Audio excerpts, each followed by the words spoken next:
months, I had a really great sleep. I didn't get up once during the night to pee.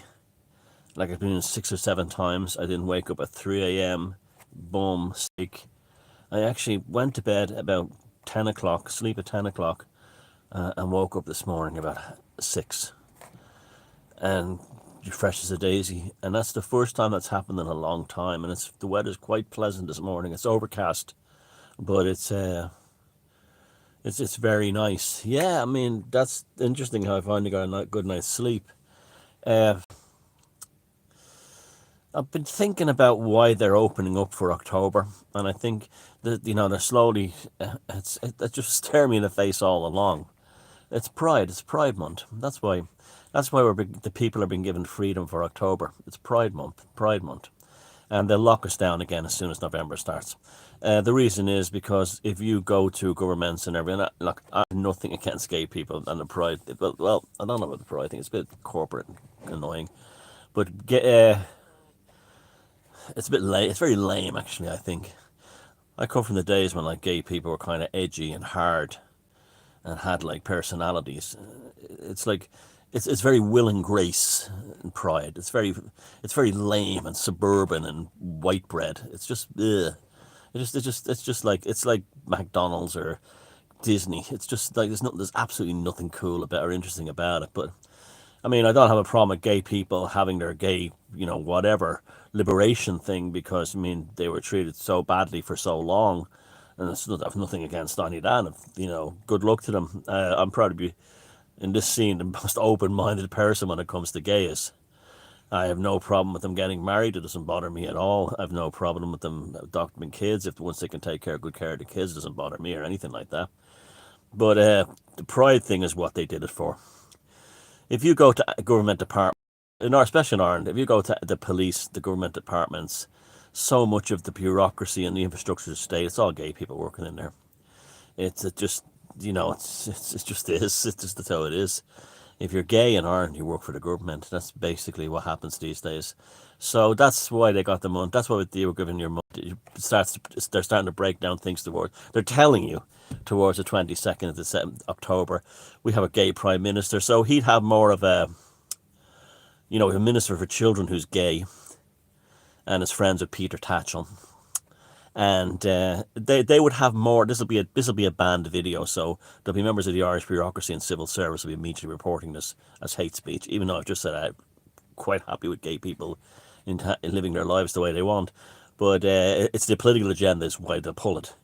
The political agenda being that it's more important for the Irish Minister for Children and the Irish Prime Minister to have Irish children exposed to grown men with their genitalia half hanging out in street parades and prancing around, drag queens acting sexually suggestive.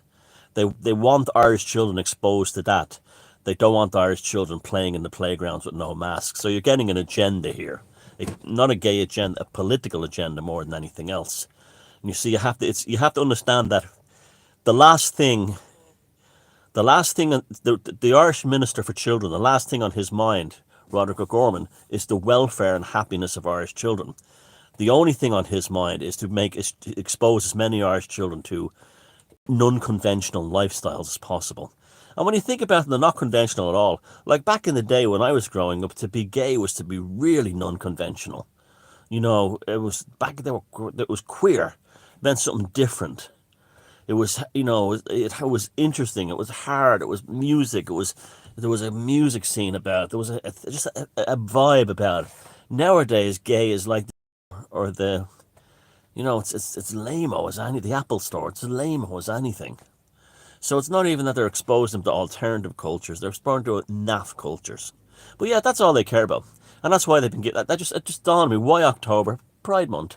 And also all the civil servants and the bureaucrats can get days off and, I don't know, buy new purple hair dye or whatever they do at this time of year. To not get back at their parents to annoy them and stuff like that. But yeah, if you literally go into government departments today, the whole thing is filled with gay people. There's an active recruiting of them. That's why they stick the rainbow flag on everything. And it's, you see, you gay people, what you don't understand, those of you who have fallen for this, is if you've been recruited by the establishment, by the globalists, for the same reason that Adolf Hitler recruited the brown shirts from the gay community. You are being given an element of freedom that you deserve, of course. Your lifestyle, no problem with that. But you're expected to then serve the state. So your liberation comes with a caveat of protecting the state and the political interests.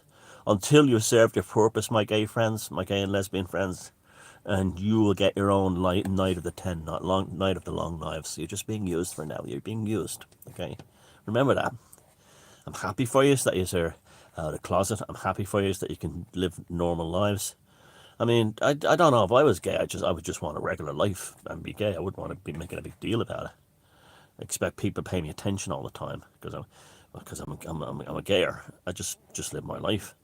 But we're not having to worry about being beaten up by assholes or gay bashers or being discriminated against. I mean, that's good that all that stuff's gone. What's bad is that it's now being politically weaponized by a political class that cares no more about gay people than it does about straight people. It's just, that's why that's why October became and I just staring this in the face all along. So I expect October will be an exceptionally prideful Pride Month. Exceptional. And they're probably the rest of the year.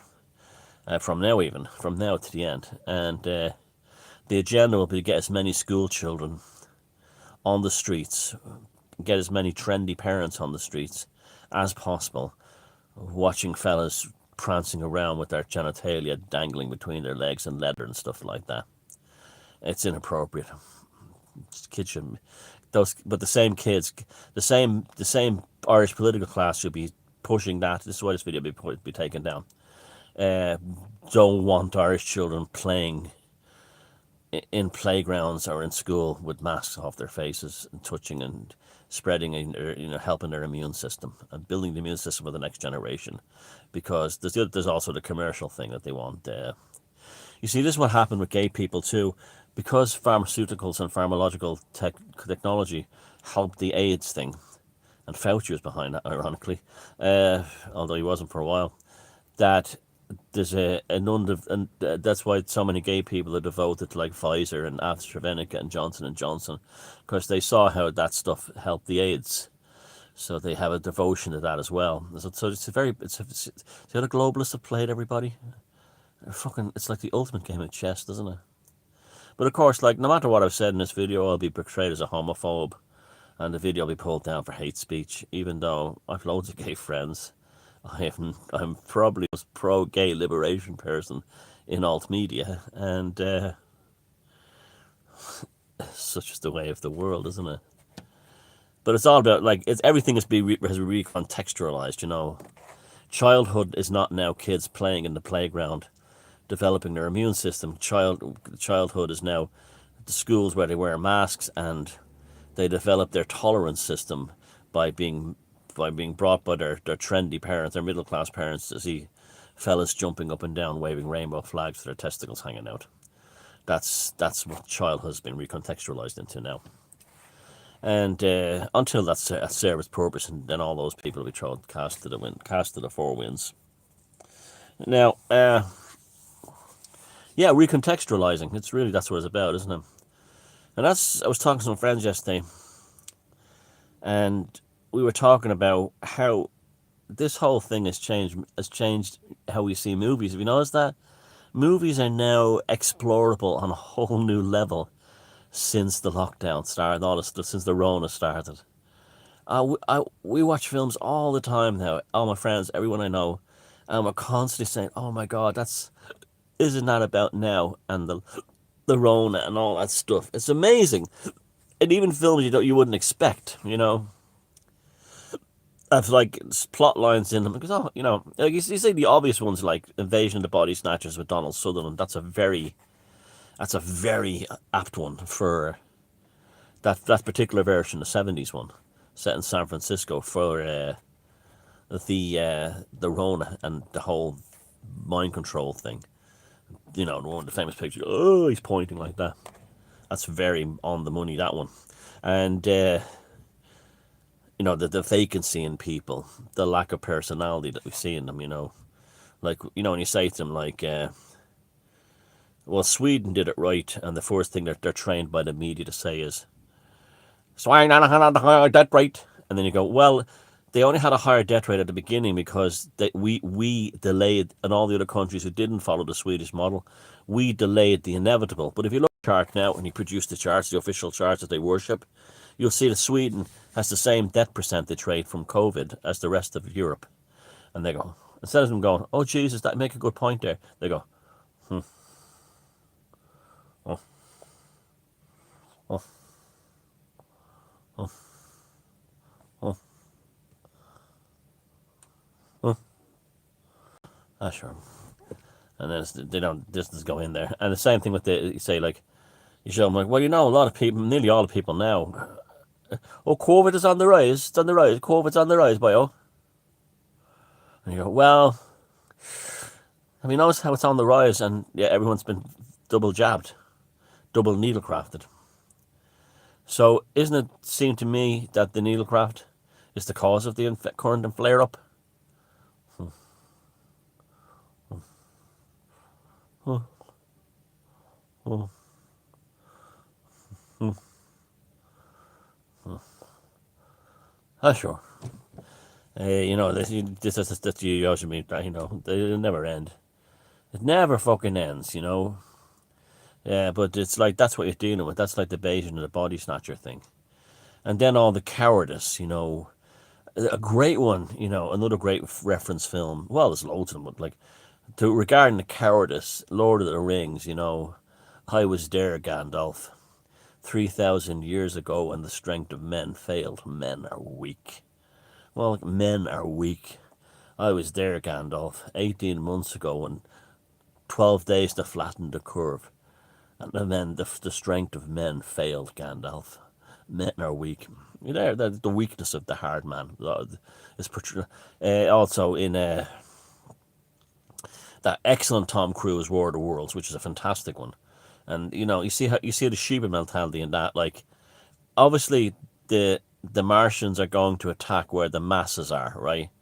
So they all travel together until they're all like rounded up on the ferry crossing the Hudson, in a very frightening but brilliant scene.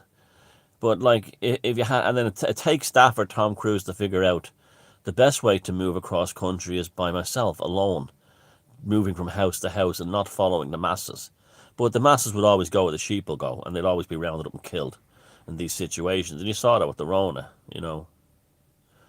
They'd always, you know, wouldn't it be better to just like, you know, not all do the same thing? You know, try and build our immune systems up slowly and lock away the sick and just let everyone else live their lives like in Sweden. Mm, mm. Instead, sure. All the hard men are at home cowering. James Collins, who does some good vlogs down there in Limerick, he was saying that down in the city in Limerick, you know, it used to be before the Rona. It used to be all about machismo and testosterone and the lads hanging out at the corner, you know, hitting on the girls and all this. And he says they all folded like cheap cameras overnight, all cowering at home watching the TV. Oh jeez, how many died today? You know, the truth, the clarity, the Luciferian truth came out. They'd always say, now I'm a Freemason for saying that, but that's the parable of Lucifer in esotericism. The light shines on the truth, and in paganism. And you see people and things for what they are. It's like the greatest education ever when I say that about this whole event. What I'm really saying is we're seeing the world finally for what it is. And we're seeing people for what they are. The real heroes are the ones who came, you're seeing them in your everyday life. The real heroes of all this are the people who come to help others, to calm others, to make people feel better, to help their friends, their family members, to support them, you know, to help them in any way they can. And then we saw the real villains, the ones who were the hard men. We saw are all the biggest cowards. The ones who claim to be the most open-minded and pro-science will follow any crackpot directive from government that's as anti-science as you can get. The truth came out. You saw, the people, like I always say, when this thing fucking ends, you look back and say, who are the ones who made me feel better during this? And who are the ones who were a calming, reassuring influence in all this? Who didn't fuck me over or lie to me?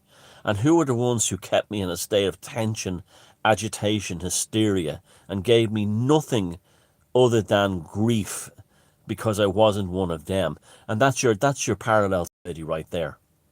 This will be the one who will be the one who helped get us through this. Who are the ones who helped me feel better? I have a good list of people now of that were there. Like they're my God, I'm bonded to them for life by blood. They're like they're family to me now, because they were there when I needed them, and I hope they feel the same about me and you guys as well. And here, like there, I mean, I feel very. I know I don't know 99% of you, and I only know many of from fake names or internet names that you use, but I feel a real kinship towards you guys that I don't feel to most people out there, and that's a beautiful thing. We've built ourselves families and gigantic clans and tribes out of seeing this truth, this education. And the movies, that's what I'm saying. The movies recontextualize that. Like in the again back to the War of the Worlds, the wonderful one, the wonderful version with Tom Cruise. The You see the way the pods, the tripods, the Martian spaceships pick the people up, and that's like the needle, it's like the needlecraft, and then it spews them out as this kind of red weed, and the red weeds covering the countryside look just like the blood clots they take out of fuckers who get the blood clots from the needlecraft. It's uncanny, actually. It's fucking uncanny.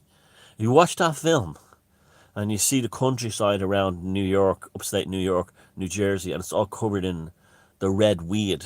And it's the Martian spaceship is re-terraforming Earth like Mars, and it's using the blood of humans and some kind of genetic process to rebuild the Martian landscape in here on this planet.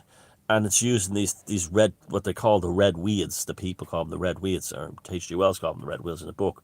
But what you see there is the strings of, they look like just like the blood clots the people get from the needlecraft when they pull them out. Uncanny. There's just endless movies like that. I mean, like Lord of the Rings. That's what everybody sits down every so often and watches Lord of the Rings, the trilogy, just the whole box set right through.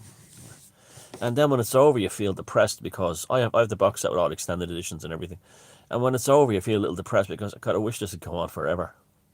Because you watch the Lord of the Rings trilogy and you see you take it into Middle Earth and Tolkien's world, and you're saying that's how life should be.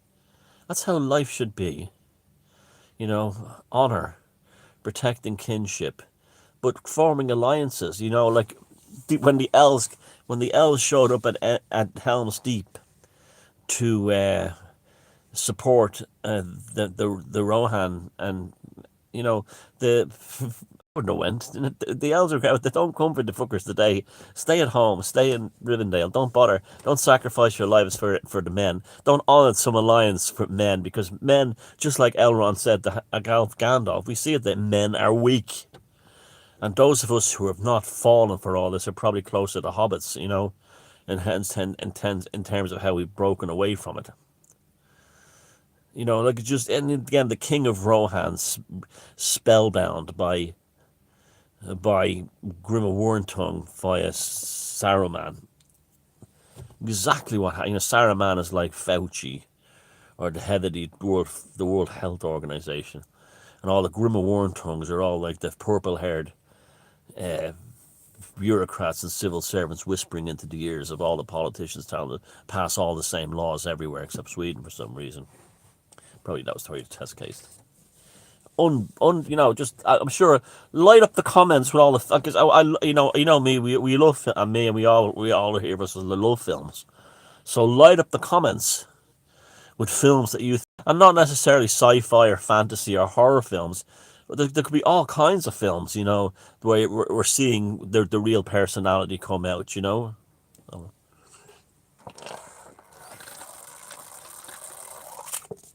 the real. That's good coffee. Seattle's best coffee. The brand here now is really good, but as takeaways go, but you know, light up the comments. TV shows, anything, any episode of a TV show. Of course, Lovecraft, all everything. The Thing, the movie, the John Carpenter movie, The Thing. That's a good one. The way I mean, at the time that film came out, everyone was saying, "Oh, it's all about AIDS, it's all about the AIDS." It's a metaphor for AIDS. Yeah, it was back then, but now it's a metaphor for the Rona. And again, the cowardice and the blood tests and everything. Who's being tested? And in Dune, the Baron Harkonnen has sex with a slave, rapes him, murders and rapes him, sodomizes him and murders him at the same time, in front of Sting. And the slaves are kept alive by a heart valve, and it's plugged into them. And that's what I think they're doing with this whole thing. First they were saying, first you needed one needlecraft, then you needed two, and now they're saying three. It'll go on to 80 or 90 or every week. But now Pfizer are saying, oh, we can do it with a pill.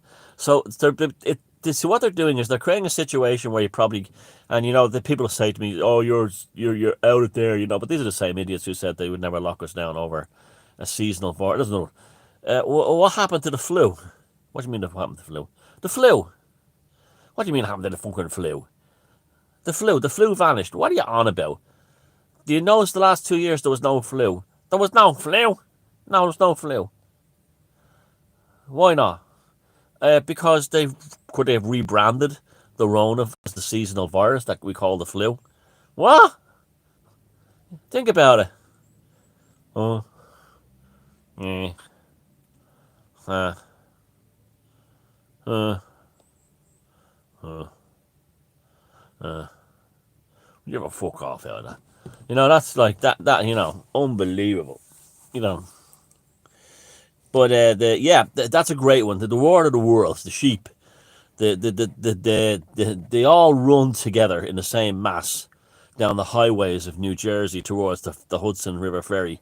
And where do you think the Martians will go for? They were wiping out humans and need their bodies to create the red weed to re-terraform them. Where would they go? Where the mass of humans are. So where's the safest place for you to be? Not fucking there.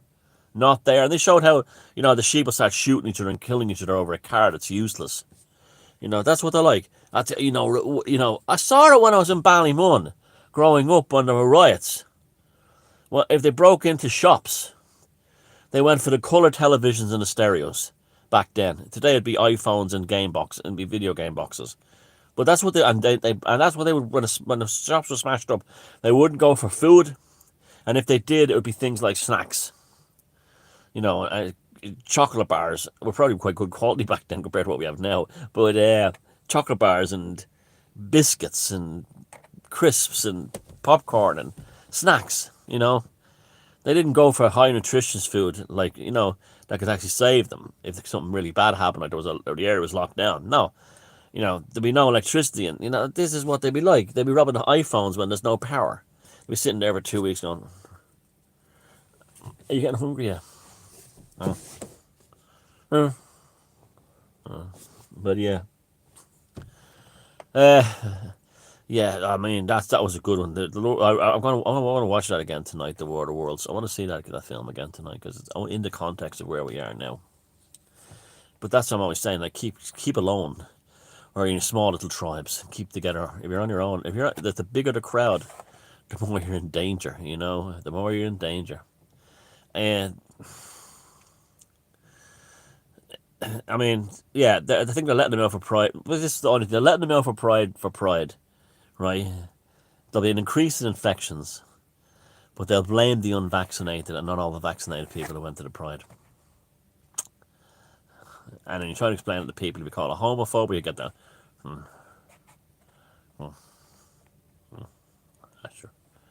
Sure. Oh, well.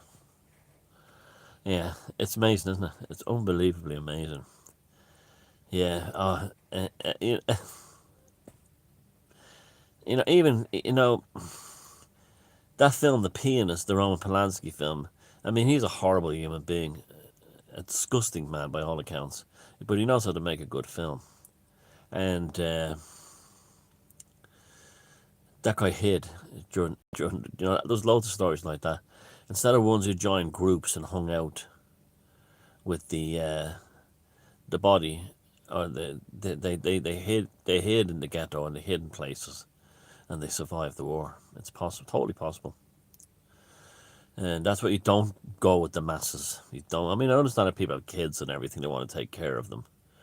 But when you go with the masses, you're in trouble. It's always the case. There may be food available, there may be stuff available, but ultimately, that's where the easiest targets is. It's shooting fish in a barrel, whatever the agenda is. Whatever the agenda is. I watched Black Klansman, KKK Klansman. Spike Lee, a phenomenal film director. Phenomenal film director. If you haven't seen that film, it's really brilliant. It gets a bit tedious at the end, but that's okay. That's his opinion. That's his. But I can't fault anything about that film in terms of how it's made. I've always liked Spike Lee's films. How it's made, how it looks. It looks at times it looks like a Renaissance. Some of the scenes are composed like Renaissance paintings, and he's a really fabulous director. But the film is kind of like a farcical thing of a guy infiltrating the KKK. And his attitude, it's kind of like he kind of develops a parallel society. He meets this foxy lady who's like a Black Panther girl, and she's like, her attitude is like, only by development of a new society, meaning a complete breakaway society, can black folks in America ever be truly free. And there's a point to that. Now, his attitude is that he's in the system as a police in investigations, and that his attitude is, if you work inside the system, you can help the plight of African Americans, and he proves that in the film. Like they're skeptical of him when he first arrives, but at the end they all love him, and because he proves himself as one of the guys. And at the end, and he only meets. There's only one real racist in the police force there, but the rest are all they're typical cops. They have to prove yourself, rookie, and he proves himself. And so what the film kind of tells you in the end, that they kind of promotes the parallel society idea, that like although her idea of a breakaway, like a Malcolm X type breakaway African American society, has a lot of noble ideas to it. Maybe it's not completely practical for lots of reasons. And his version of like working inside the system to make life, to move his people up, has lots of noble stuff inside it. But they'll also be encountering things like institutionalized racism. So it's not fully the answer. So between the two of them, the Black Panther girl and the guy who's the copper, they kind of develop a parallel society where a lot of both solutions work, but they're not outside society because they can't really help. See, if they were outside society, they couldn't really do things like infiltrate David Duke and people like that. So there was the film Klansman, I think it's called, the Spike Lee film. Not only is it a very good film, it can be very funny at times. And he is, to me, like, I put him up there, Martin Scorsese and those kind of like American storyteller directors. The best American directors are storytellers, and he's like up there with Martin Scorsese, a storyteller, and it tells a great story, and it's like Malcolm X. It captures the period of the early '70s as a period piece. It's beautifully done, and the music and everything, stuff I hadn't heard for years, but. Even Lucky Man by Emerson, Lake and Palmer. For years, I used to hate Emerson, Lake and Palmer because I didn't like that kind of prog. I liked prog, but I didn't like songs that went on for three hours, keyboard solos. And for years, I used to hear that song, "Oh, what a lucky man," and I just thought it was some folk band like America. I had no idea that was Emerson, Lake and Palmer. But that's used really beautifully in the film. But yeah, Check that film out. It kind of shows you in the end that if you really want to make your life better, the parallel society does work because you're still in the system, but you're not owned by the system. So like, well, bring that back to War of the Worlds. Tom Cruise did a runner. At first, he did a runner following the masses because he was a working class guy from New Jersey, and he was just trying to do the right thing. But after a while, he realized that the best way to do it, especially, was to go on the road, do it by yourself, on the road by hiding at night and moving across the land, traveling by night and hiding by day. He made a parallel society within that dysfunctionality of the collapse of on his way to Boston before the aliens all died. But yeah, that's in he was if you don't create a parallel society now, you'll be forced into one when it's too late, and then it'll be much too late, much too late. And that's why I think it's the parallel. That's that I see that. I was watching the Black Klansman film, and I'm thinking to myself, I'm just really enjoying the film, and when it's over, I'm going, yeah, him and that girl, they kind of through their own way developed a parallel society that was best for their people, where it showed the KKK bunch. They'd create a parallel society that was awful for them, awful, because it was toxic and full of hate. There's a very powerful character of one of the, there's a real psychopathic, he's a smart one though, he's a smart KKK guy, but he's a real piece of shit.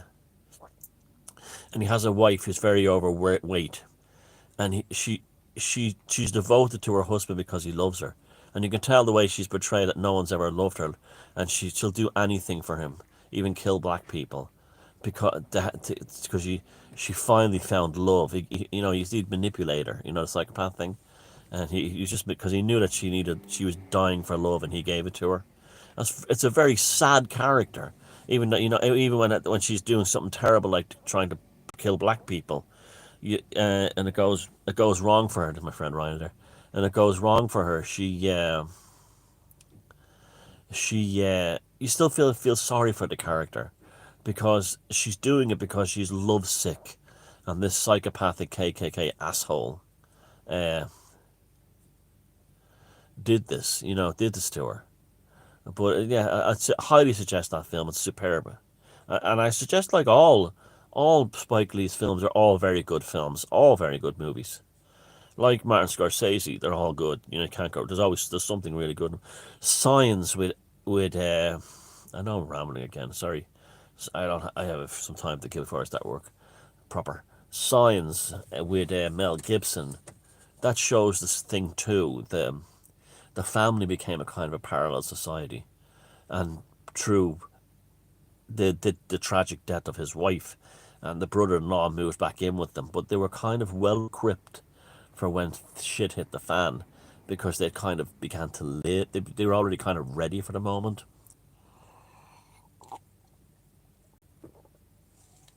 I loved that film actually, Signs with Mel Gibson. I loved the. I know you man else Sound and Night made that. Mel Gibson, fantastic. But I love the family in that. It's a very plausible family. A guy whose wife died in an accident, and her brother moves in to help the fella take care of the kids.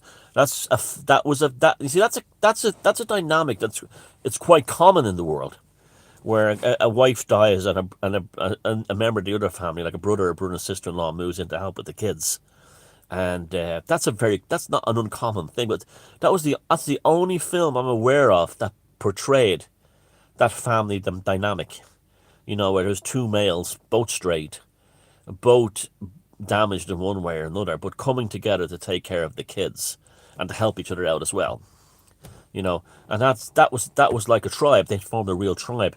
So when the shit hit the fan and the aliens arrived, they had the skill sets, the psychological skill sets, and the emotional and spiritual. Even though he had rejected the church because his wife had died, Mel Gibson, he stopped being he was a Protestant priest, an Anglican priest, whatever. He'd lost his faith in God. He didn't lose his faith in God because he transferred it to something very real, children, and taking care of his kids. And Another one that he's in that's a very plausible one, for those of us who remain organic, is a film called The Man Without a Face. The Man Without a Face. Again, it's a Mel Gibson film from years and years ago, where he's a badly disfigured individual, and he he lives in a small town in Maine. He keeps to himself, and it turns out later on that an erotomanic schoolboy developed a homosexual obsession with him, and something happened, and the guy falsely accused Mel Gibson of molesting him or something. But it shows like how, because the outsider, it works out okay. It's a kind of a sad, depressing story, but it works out okay. But it shows like that's us who are more increasingly, you know, are you vaccinated? No. Why not? Did you have an abortion? No. Why not? You can't turn. How dare you? We're being turned into those kind of outcasts. But the best. But you can live alone and survive like that. But I think ultimately the best thing to do is for us to connect through things like the internet and form the tribe, and that way we can give each other support and the coffee, the insurgency coffee mornings and stuff like that, and then go back into that fucking world and have the kind of the backup, the psychological and mental and emotional, spiritual backup to survive that crap. My friend is going through real shit at the moment, or a few of them, but one is going through real shit at the moment because she's not vaccinated in the job. And she's basically being stalked by this possessed woman. It's the weirdest fucking thing. It's like something, the way she talks about it's like something from a horror film. It's like an alien force following around. And it's just like, you're not vaccinated? Oh, you're not even, it's like, I will now make you a project. That's fucking unbelievable. It's unfucking believable what's going on. But, I mean, yeah, human beings have been through this before, we'll be through worse, and we'll get through it, no problem. And this is why, like, the pagan thing, it works for me, but I'm not going to force it on anyone else. I'm friends with Christians, Muslims, atheists, anyone who are on the same, thing. Like the old Irish rebel song, "We're on the one road, singing the one zone. We're on the road to God knows where. Dublin, Cork, men, comrades all. Cork and Donegal. We're on the one road, singing along, singing the soldiers' song." That's us. Doesn't matter where we're from, what our religion or background is, class system, social status, sexual orientation, racial colour. I don't give a fuck. Never have, never will. Uh, we'll just have to, we're just having to form this parallel society and live through it, and keep ourselves away from the. See, the masses are self-destructive right now. I see them. There's tremendous self-destruction. They're destroying their children. They're destroying themselves. All based on fear. But I don't have that fear. I don't have. You see, I don't. When I say don't have fear, I say, I mean, I have anxieties for people I care about being hurt or something going to happen to them. That's anxiety more than fear. But I've never experienced that primal fear. When I'm talking about primal fear, I'm not talking about like the flight or fight fear. Like, yeah, I've been like, I had got when I was growing up, I had guns pulled on me and everything and knives, and that's more like a fight. That's like a fight fear, fight or flight fear. There's so many humans out there that carry within them a deep-rooted primal fear that if you don't have it, it's impossible to convey to a person that doesn't have it. But they're the ones who we now see who they are. The ones who are the most fanatical pro Branch Covidians. They carry a deep primal fear inside them. And it's not just because of the Rona, it's a deep primal fear that they carry in every moment of their life, from the day they're born to the day they die. It's like the ultimate like sheeple virus, mind virus. And it's terror of being different, terror of standing alone, fear of being individual, the absolute horror. You see, back to the pride thing again. If you were a gay man 30 years ago, you were a fucking individual. You look at you read books or you watch films like The Naked Civil Servant with Quentin Crisp. You had to be an individual to actually survive. So you just couldn't fit. They wouldn't accept you. Tried to fit in.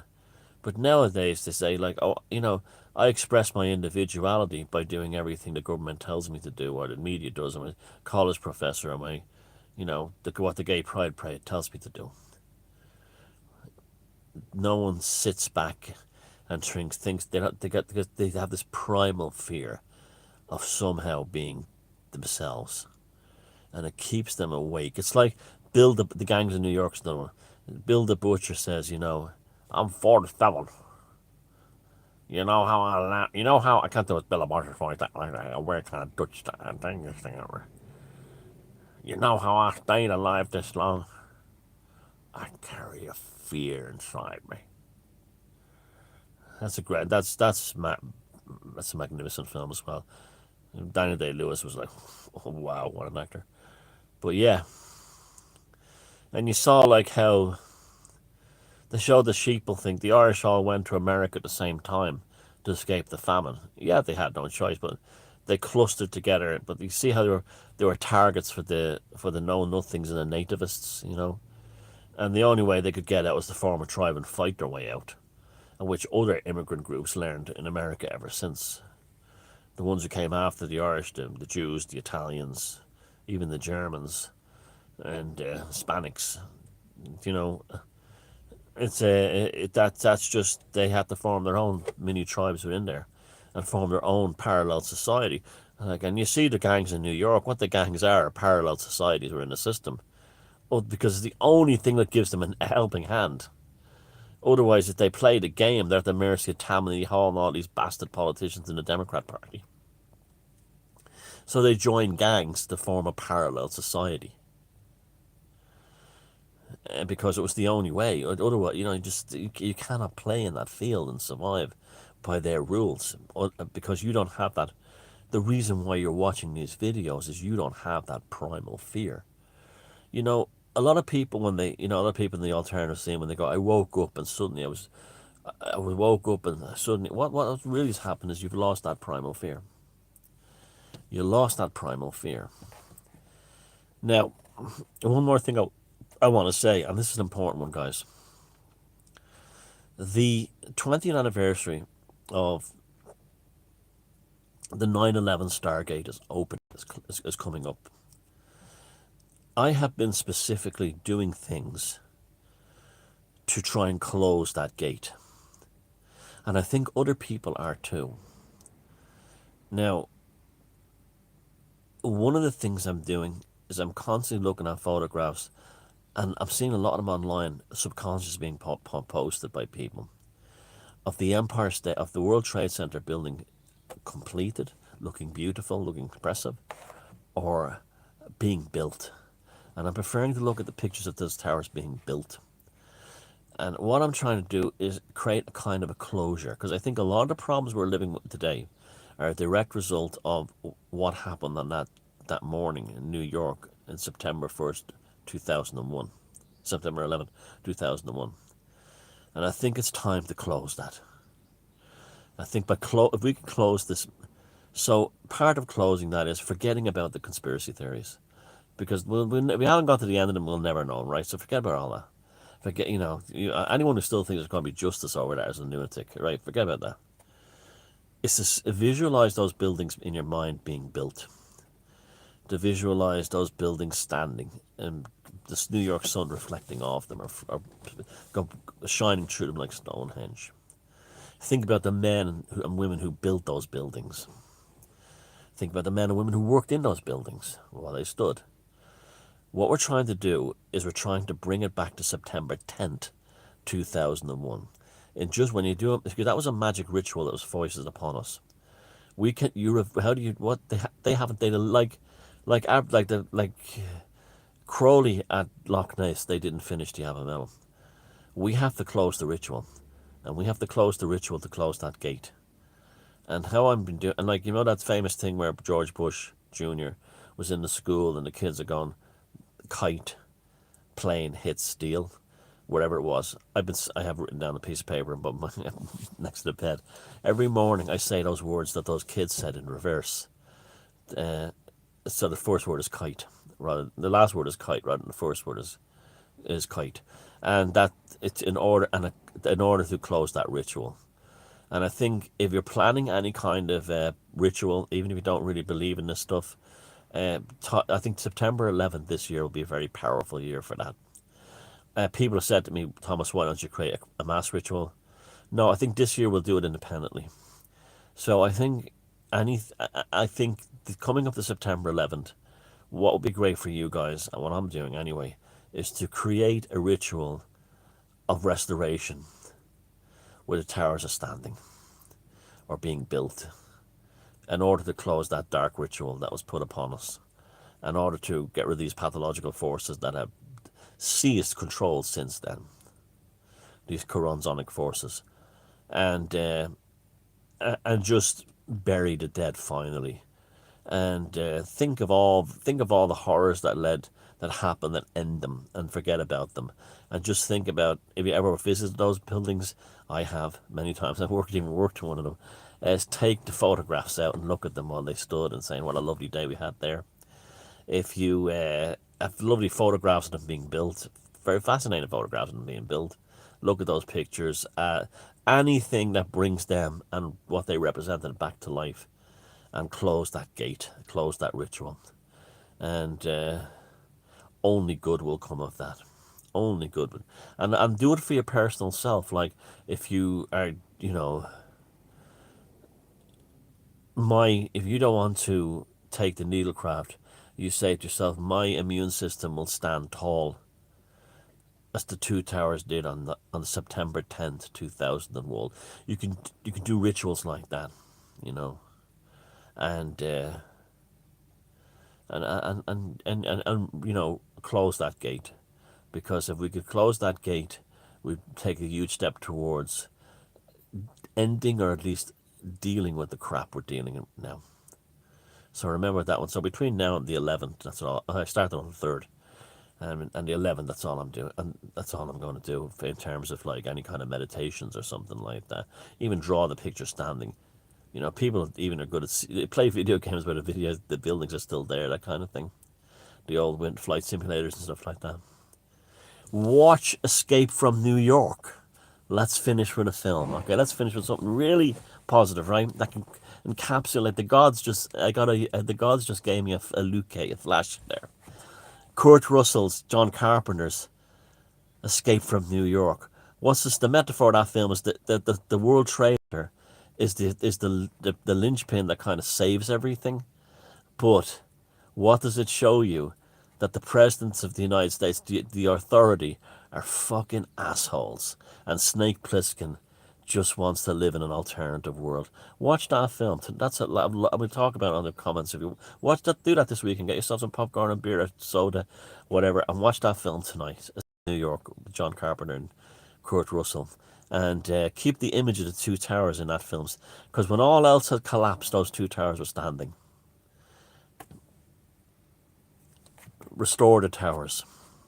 Close the gate. Parallel society. Long live the tribe. Have a lovely Sunday.